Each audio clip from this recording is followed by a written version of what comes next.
오셔서 보셨겠지만 은행나무도 좀 베고 교회 측백나무도 전지를 하고 우리 교회 복개천 쪽에 나무들이 너무 웃자라서 지붕을 덮고 지붕 위에 이제 낙엽이 쌓여서 배수구가 막혀가지고 계속 이쪽 벽에 물이 막 스며드는 일들이 몇 년째 거듭됐는데 잘 못하다가 어제 한 10대푼 정도 성도님들이 오셔서 다 해주셔서 얼마나 감사한지 몰라요. 우리 일일이 이름을 다 거론하긴 그렇지만 그래도 수고했다고 박수로 한번 격려하겠습니다. 두 번째로는 그 찬양단 리더들이 좀 구성이 바뀌고 또 멤버들도 또 이게 추가가 됐어요. 아마 당분간 좀 맞춤이라고 좀 어려움은 있을 것 같아요. 왜냐하면 리더가 여럿이니까 또 색깔이 다 다르기도 하고 또 어떻든 우리가 좀 전문가 그룹이 빠지고 이제 자원 교회 봉사자 위주로 이렇게 전환하다 보니까 여러 가지 좀 깔끔하게 마무리되려면 한 달은 좀 지나야 가능할 것 같아요. 그래도 새로운 분위기에 또 잘 맞춰서 적응할 것을 기대하면서 박수로 한번 찬양단 격려하겠습니다.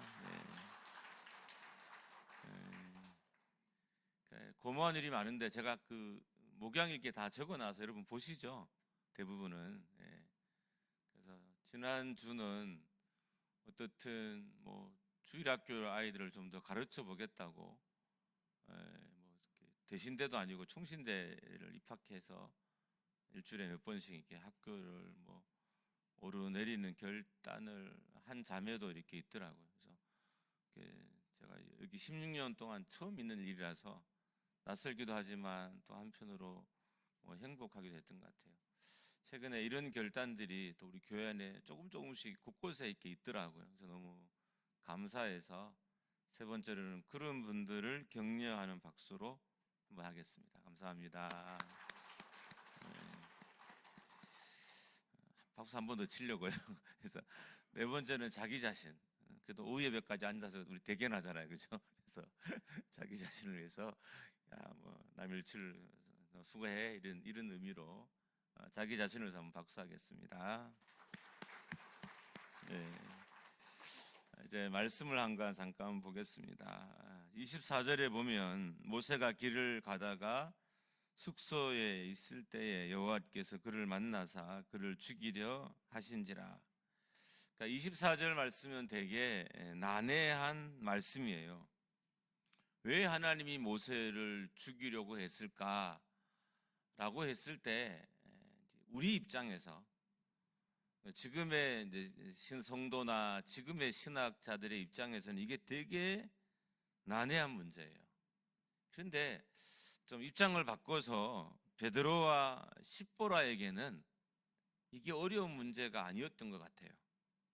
왜냐하면 모세와 십보라가 즉각 대응했기 때문인 거죠. 우리 입장에서는 왜 하나님이 모세를 죽이려고 했을까? 그것도 이제 이스라엘 백성들을 애굽에서 이끌어내려고 이제 바로를 찾아가서 바로에게 막 선포하고 백성들을 이제 끌어내려고 하는 찰나에 왜 하나님이 죽이려고 했을까? 이런 것과 또 할례를 행하지 않았다고 왜 죽이려고 하셨을까? 등등 되게 의문을 갖는 사건이지만 베드로와 모세의 아내 십보라는 이 문제를 되게 간단하게 이해했던 것 같아요. 25절에 보면 십보라가 돌칼을 가져다가 그의 아들의 표피를 베어 그의 발에 갖다 대며 이르되 당신은 참으로 내게 피남편이로다 하니. 십보라는 하나님이 모세를 죽이려고 하자 바로 돌칼을 가서 아들의 표피를 이렇게 베어서 할례를 행했어요. 그러니까 십보라는 자기가 아들에게 할례를 행하지 않아서 하나님이 자기 남편을 죽이려고 했다는 것을 알았다는 거죠. 그래서 즉시 행동할 수 있었던 거예요. 하나님이 왜 자기 남편을 죽이려고 했는지에 대해서 이 십보라는 명확하게 알고 있었어요. 그래서 그 사건이 일어나자마자 즉시 돌칼로 아들의 표피를 베어서 남편의 목숨을 구했던 것입니다. 학자들은 이렇게 추측합니다.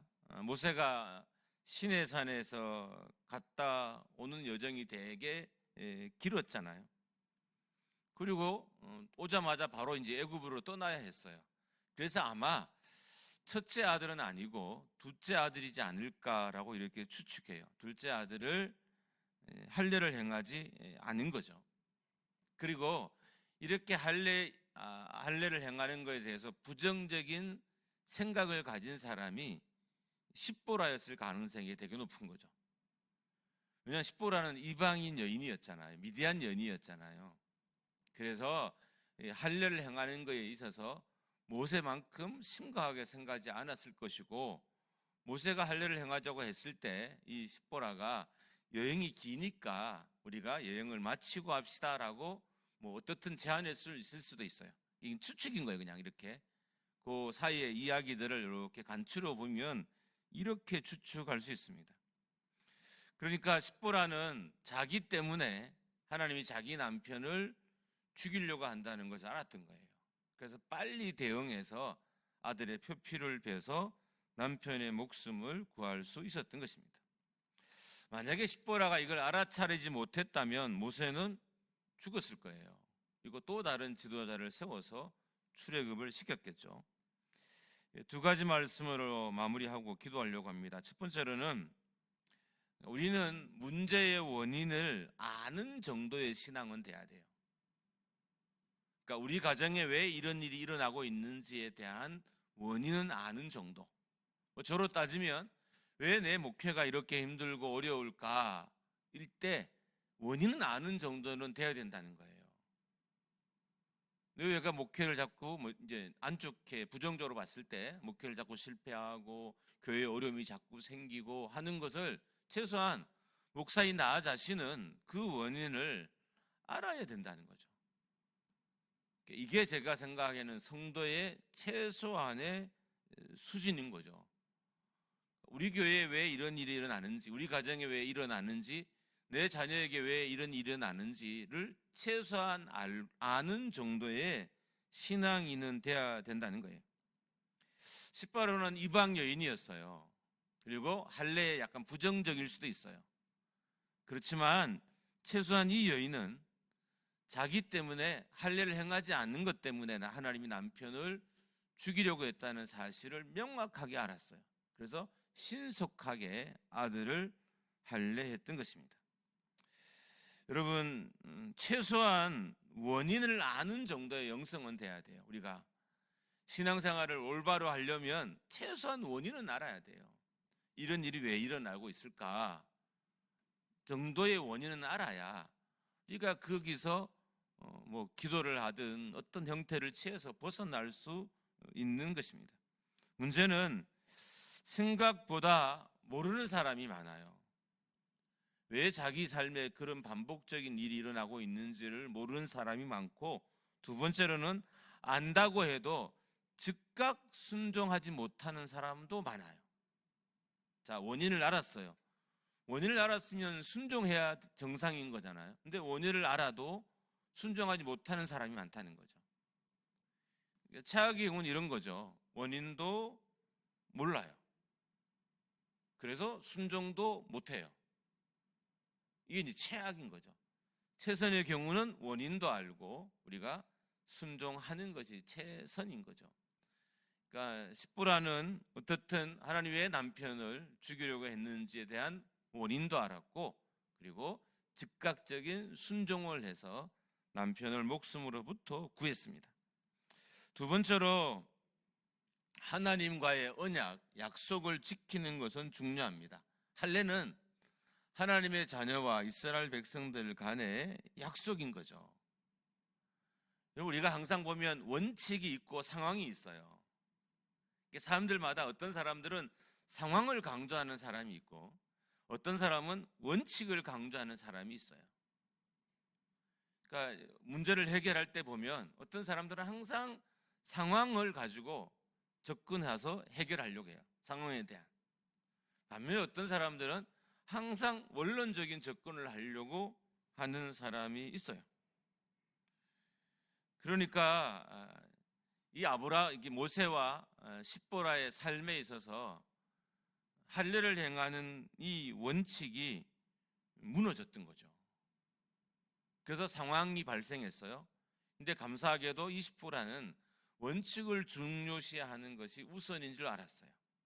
하나님께 막 빌고 사정한 게 아니라 빨리 돌칼을 가지고 아들의 표피를 베는 것을 먼저 했죠. 그러니까 원칙, 원론적인 접근을 먼저 했던 거예요. 현실의 문제가 먼저인 사람이 있고 원칙이나 원론이 먼저인 사람이 있어요. 저는 개인적으로 우리가 현실도 무시할 수는 없지만 가장 기본적으로 우리는 원칙과 원론이 먼저인 거예요. 다시 하나님과의 관계가 항상 우선이고 신앙에 있어서도 원칙이 우선이어야 된다는 거예요. 또 우리는 보면 그렇게 하면 좀 고리타분하고 답답하고 현대적이지 않다고 이렇게 생각하잖아요. 물론 우리가 너무 원칙이 아닌 것들을 원칙으로 만들어서 섬기는 건 문제가 많아요. 그러니까 이스라엘 백성들이 그랬잖아요. 율법이 있는데 또 율법을 해석한 많은 책들을 만들었어요. 그래서 더 복잡하게 만든 거예요. 그냥 율법대로 기록된 대로 지키면 되는데 이것을 이렇게 저렇게 막 핑계거리가 생기니까 또 다른 상황을 만들어서 엄청나게 많은 율법 해석서를 만들었고, 그래서 이스라엘 백성들이 오히려 그렇게 한 이유가 죄를 안 지려고 한 거죠. 요걸 빠져갈 길을 찾으려고 율법 해석서를 만들었는데 결과는 죄를 더 지었어요. 그러니까 상황에 집중하니까 죄를 더 짓게 되는 거예요. 그러니까 원칙에 집중해야 된다는 거죠. 저는 제 원칙은 항상 세 가지예요. 기도와 말씀과 전도. 저는 그냥 제 삶에 목회에 어려움이 있으면 일단 기도, 그다음에 말씀, 그다음에는 전도. 목회자 입사는 이제 성도들을 열심히 신방하고 또 길거리를 전도하고 이런 거겠죠. 요 원칙으로 돌아가자가 제가 지금까지의 제 목회 좌우명이에요. 목회가 어려우면 기도의 자리에 가라. 목회가 어려우면 말씀에 집중해라. 목회가 어려우면 전도의 자리에 가라. 여러분, 전도가 왜 중요하냐면 하나님이 영혼 구원을 가장 기뻐하시니까 그 영혼 구원하는 사람들을 즐거워하셔요. 그래서 저는 영혼을 구원하는 일에 가려고 엄청나게 애를 씁니다. 이제 말씀을 마무리합니다. 첫 번째로는 최소한 우리가 문제의 원인을 아는 정도의 신앙은 갖자. 그래서 엉뚱하게 행하지는 말자. 왜 우리 가정, 우리 교회, 내 삶에 이런 일이 반복되는지에 대한 원인은 알고 즉각 대처할 수 있어야 된다. 두 번째로는 상황보다는 늘 원칙이 우선이다. 상황을 무시하는 건 아니지만 상황의 원칙을 맞추다 보면 원칙이 여러 가지가 생겨요. 원칙이 여러 개라는 것은 원칙이 없어지는 것과 똑같아요. 그러니까 지금은 많은 교회들은 상황에 맞는 원칙을 세워요. 그랬더니 원칙이 많아졌어요. 결국 원칙이 없는 것과 같은 거죠. 주일 성수나 기타 여러 가지 기본적인 것에 대해서 현대 교회들이 많은 이렇게 상황에 맞는 답을 만들었어요. 이러한, 이러한, 사만 만들었어요. 그러면 그렇게 했으면 주의를 더 잘 지켜야 되는데 결과적으로 어떤 일이 벌어질까요? 지금 주의를 더 못 지킨 일이 우리 눈에 한국 교회 안에 흔하게 보이거든요. 그래서 상황에 맞는 원칙이 아니라 원칙, 하나님과의 약속, 하나님의 말씀인 원칙에 우리가 기준을 두고 살아야 된다. 그럴 때 하나님이 우리를 기뻐하시고 우리를 회복시켜 주시는 것입니다. 하나님과의 관계가 우선이고 말씀에 어긋나지 않는 것이 원칙이고 교회가 또한 원칙인 거예요. 그래서 저는 교회에 대한 마음이 좀 집중된 성도들을 좋아하고 기뻐해요. 왜냐하면 하나님이 교회를 사랑하는 사람을 가장 사랑하는 것을 알기 때문인 거예요. 그래서 저 또한 그 입장에서, 교회를 사랑한다는 입장에서는 누구한테 밀리지 않으려고 엄청 애를 좀 집요할 정도로 애를 써요. 근데 왜 그러냐 하면 저는 지금까지 목회하면서 그나마 하나님이 나에게 긍휼을 베풀 때가 언제냐 하면 그때더라고요. 내가 좀 부족하고 문제가 많은데 그래도 교회를 사랑하려고 애를 쓰니까 하나님이 나를 좀 긍휼히 여기시고 불쌍히 여기는 순간을 많이 경험했습니다. 우리가 상황에 맞는 원칙이 아니라 하나님의 말씀인 하나님과의 언약이 우선이 되고 원칙이 되는 성도와 교회가 되길 바랍니다.